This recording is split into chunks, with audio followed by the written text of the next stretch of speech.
1-2 बरस में मुझको लगता है कि पूरा हो जाएगा। उसी तरह खगड़िया रेलवे स्टेशन जो है उसके सौंदर्यीकरण के लिए पासवान जी ने काफ़ी प्रयास भी किया और अपने रेल मंत्रालय से फंड भी दिए। जब दोस्तों नमस्कार, मैं हूं राजुराइन, आप देख रहे हैं भारत की आवाज़। इस वक्त आपके सामने मौजूद हैं पूर्व केंद्रीय मंत्री पशुपति कुमार पारस जी। कल लोक जनशक्ति पार्टी का स्थापना दिवस है और इसी 28 नवंबर को रामचंद्र पासवान जी का मूर्ति अनावरण है। तो इसी कार्यक्रम को संबोधित करने के लिए पहुंचे खगड़िया में। आपसे लाइव आपको मंत्री जी से बात करवा रहे हैं, लेकिन सर से कुछ मेरा सवाल भी होगा, लेकिन सबसे पहले मैं इस कार्यक्रम पे ही पूछना चाहूँगा। तो सर, कल स्थापना दिवस है, इस पर आप क्या संदेश देना चाहेंगे खगड़िया वासियों के लिए? देखिए, कल का दिन बहुत ही हमारे परिवार के लिए, हमारे समाज के लिए, हमारी पार्टी के लिए बहुत ही शुभ दिन है। और आपको जानकारी होनी चाहिए कि हमारा घर इसी ज़िला में के अलौली प्रखंड है, जहाँ सहरबनी एक छोटा सा गांव पहले माना जाता था। वहाँ हम तीनों भाई का जन्म हुआ। हमारे बड़े भाई पद्मभूषण रामविलास पासवान जी, सेकंड में मैं हूँ, और हमसे छोटा भाई छोटा अनुज स्वर्गीय रामचंद्र पासवान जी का। तीनों भाई का जन्म सहरबनी गाँव में हुआ और इसी खगड़िया शहर में ही PW स्कूल में, नेशनल स्कूल में हम लोग पढ़े लिखे और कोसी कॉलेज से ग्रेजुएशन किए। कल पार्टी के स्थापना दिवस के साथ साथ स्वर्गीय पासवान जी का मूर्ति का अनावरण भी है और रामचंद्र पासवान जी का दोनों भाई का मूर्ति का अनावरण हमारा पैतृक गांव, जहां मेरा जन्म स्थान है, वहां है। और कल का दिन बहुत ही महत्वपूर्ण है और इस अवसर पर पूरे देश से पार्टी के लोग और पार्टी के समर्थित लोग, जो भी लोग हैं, पासवान जी के चाहने वाले लोग हैं, पूरे देश से और बिहार से तो काफ़ी संख्या में लोग आएंगे ही। खगड़िया जिला की तो उपस्थिति बहुत अधिक रहेगी, लेकिन पूरे देश से लोग इस समारोह में भाग लेंगे और प्रधानमंत्री पासवान जी को श्रद्धासुमन अर्पित करेंगे।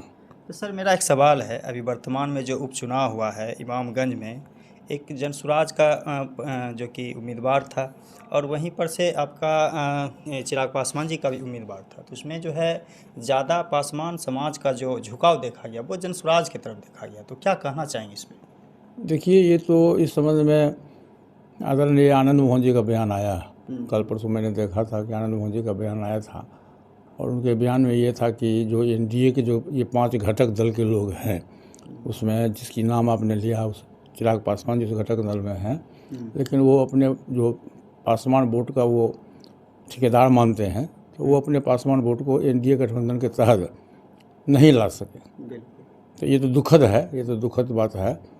और भविष्य में भी इसकी चिंता होनी चाहिए, NDA के लोगों को इसकी चिंता करनी चाहिए कि बिहार में हमारे जाति का जो लोग पासवान समाज है, ये काफ़ी ही संगठित हमारा है और हमारा जो परसेंटेज वोट है वो 7% वोट हम लोगों के पास का है और लड़ाकू कौम है। पासवान जाति लड़ाकू कौम है और 100 में 100% जहाँ भी हम लोग वोट देते हैं तो एक मुश्त वोट देते हैं। हाँ, उसमें NDA को सफलता नहीं मिली, ये बात सही है। तो मेरा सर, आपका नाम हमेशा, जब तक हयात में थे रामविलास पासवान जी, आपका नाम हमेशा गूंजता रहता था। तो क्या लोकसभा चुनाव में ऐसा क्या मजबूरी हो गई चिराग पासवान जी को जो अपने चचा जी से जो है दूरियां बनाने पर मजबूर हो गए? राजनीति में उत्थान और पतन होता है। जैसे भी दिन है तो 10 घंटा के बाद रात भी होगा, फिर कल दिन होगा। तो राजनीति में उत्थान पतन होता। आप देखिएगा कि नरसिंहा राव जी को हेल्थ ग्राउंड पर टिकट नहीं मिला कांग्रेस में, और वही नरसिंहा राव जी को टिकट मिला और देश के प्रधानमंत्री हो गए। इसलिए राजनीति में ये सब कहना, ये सब दिवा स्वप्न है मेरे हिसाब से। समय की पुकार है। मैं बार बार कहता हूँ कि व्यक्ति बलवान नहीं होता, समय बलवान होता है।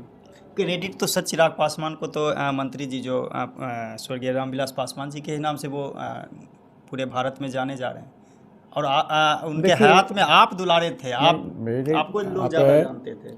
आपको सेल्फ मेड बनना पड़ेगा। सोना के चम्मच लेके पैदा लोगे यार तो वो राजनीति नहीं चलेगी। हम लोग गांव से, सुदूर देहात से आए हैं।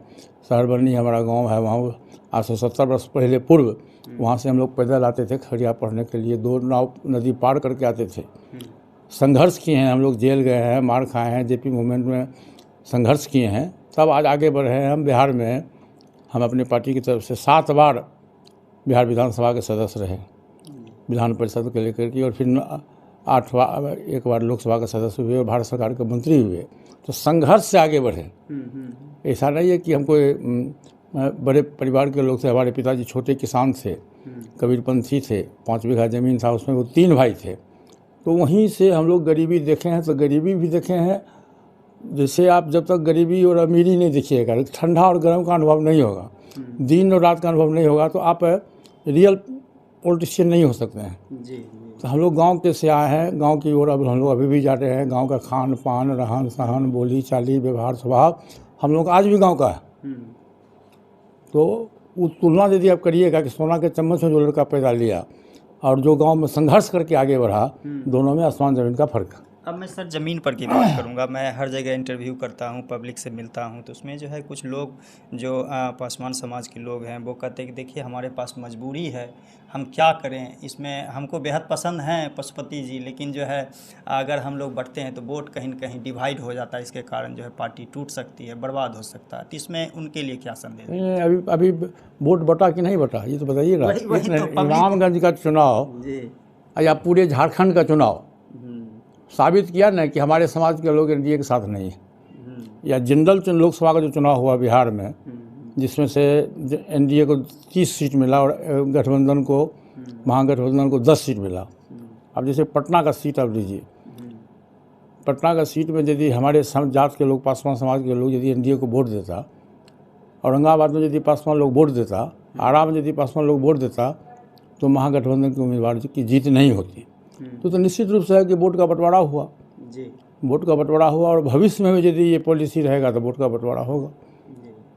अच्छा सर, आपका गृह जिला खगड़िया है, लेकिन आपसे उम्मीद, मैं भी खगड़िया से हूँ, उम्मीद करता हूँ कि लगातार ताउम्र रामविलास पासवान जी भी मंत्री रहे, आप भी मंत्री रहे, लेकिन फिर भी खगड़िया का जो आप स्थिति देखिए वो बहुत गंभीर है। मैं भी चिंता करता हूँ कि खगड़िया एक विकसित बने, डेवलप हो उसका। और खगड़िया स्टेशन रोड में आप जाते होंगे, जो रोड का स्थिति आपने देखा नहीं है, जब पासवान जी रेल मंत्री थे तो उसमें उन्होंने पहला काम किया था, खगड़िया से कुशेश्वर रेलवे लाइन की स्वीकृति उन्होंने दिया था, और आज बन भी रहा।